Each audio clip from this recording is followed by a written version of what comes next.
လာပါဒီနေ့မှာတော့ဇာနုကတ်တက်တန်းတိုးလိုက်တဲ့သူများဇာနုကတ်အစ်စ်လဲလိုက်တဲ့သူများရကုတန်ရှောကန်းမှာလည်းဇာနုကတ်တက်တန်းတိုးပေးဖို့အတွက်လိုအပ်ပါတယ်ဒီမှာလည်းခိုးရှင်းလုပ်ပေးဖို့အတွက်လိုအပ်ပါတယ်เนาะဒီရကုတန်ရှောကန်းမှာဇာနုကတ်တက်တန်းဘယ်လိုတိုးရမလဲခိုးရှင်းဘယ်လိုလုပ်ရမလဲဆိုတာကိုကျွန်တော်ပြောပြပေးသွားမှာဖြစ်ပါတယ်အရင်ဦးဆုံးကျွန်တော်တို့ဇာနုကတ်အစ်စ်ကိုစပွဲပေါ်ချပြီးတော့အရှိအနောက်ဓာတ်ပုံရှင်းရှင်းလေးရိုက်ထားတာပို့အဆင်ပြေလိမ့်မယ်เนาะဒီမှာတင်တဲ့အချိန်မှာရိုက်လို့ရတယ်ဆိုပေမဲ့ချိုပြီးတော့ရိုက်ထားတာကပို့ပြီးတော့တင်ရလွယ်ကူမှာဖြစ်ပါတယ်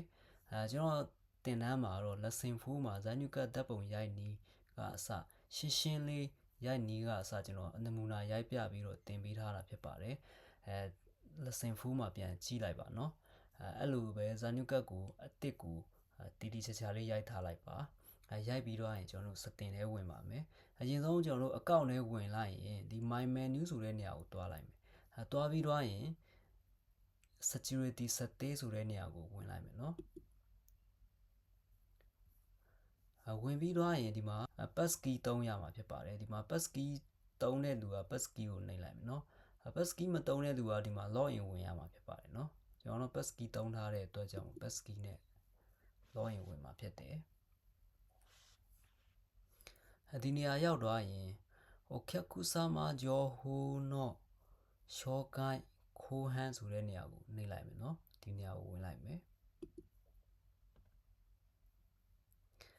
ဒီနေရာရောက်လာရင် one time key ကိုပို့ဖို့အတွက် email ကိုသုံးမလားဖုန်း message ကိုသုံးမလားဖုန်းခေါ်မလားဆိုပြီးတော့၃ခုကတစ်ခုရွေးခိုင်းတယ်ဒီ email ကိုပဲယူလိုက်မယ်เนาะ email ကပို့အဆင်ပြေလိမ့်မယ် email ကိုပဲယူလိုက်မယ်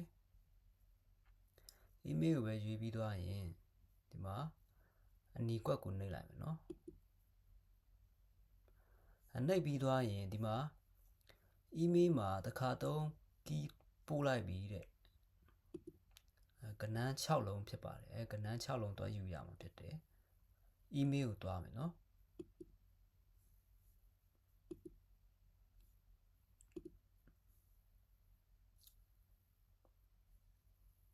ဒီမှာရောက်နေပြီဖြစ်ပါတယ်ဒီ one time key ဆိုတဲ့ဟာเนาะဒါကိုမှတ်ထားလိုက်မယ်399638ဒါမှခုနက email မှာပို့လာတဲ့ one time key 6လုံးကိုထည့်လိုက်မယ်ဒီအောက်မှာကpassword pin 4လုံးကိုထည့်လိုက်မယ်เนาะကျွန်တော်တို့ငွေထုတ်တဲ့အခါမှာသုံးတဲ့ပြီးတော့ stock ဝယ်ရောင်းလုပ်တဲ့အခါမှာသုံးတဲ့ pin 4လုံးဖြစ်ပါတယ်เนาะအဲ့ဒါကိုထည့်လိုက်မယ်ထည့်ပြီးတော့ရင်စကေးရသွားလိုက်မယ်ဒီနေရာရောက်လာရင်ကျွန်တော်တို့အဓိကအရွေးရမှာကဒီ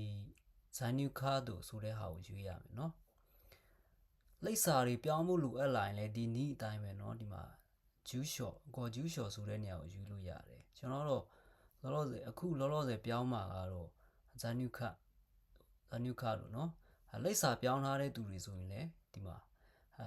အိမ်ပြောင်းထားတဲ့သူတွေလည်းဒီမှာယူလိုက်เนาะဒီမှာယူပြီးတော့ပြောင်းရမှာဖြစ်တယ်ကျွန်တော်တော့လောလောဆယ်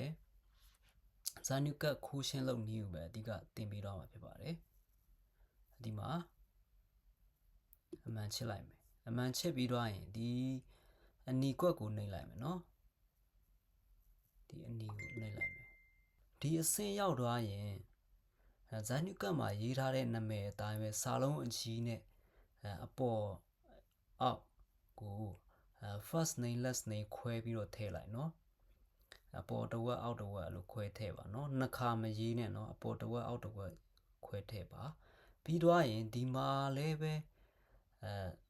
ခတခဏနာမည်ကိုအပေါ်တစ်ဝက်အောက်တစ်ဝက်ရေးထည့်လိုက်เนาะရေးထည့်ပြီးတော့ရင်ဒီမှာကဇာနုကတ်တက်တန်းကုံဆုံးရက်ကိုနှစ်ကိုရွေးမယ်ဒီမှာလကိုရွေးမယ်ဒီမှာကအရက်ကိုရွေးမယ်เนาะအတိအကျမမားအောင်ရွေးပါเนาะဇာနုကတ်ကုံဆုံးတဲ့နှစ်တက်တန်းကုံဆုံးမဲ့နှစ်เนาะ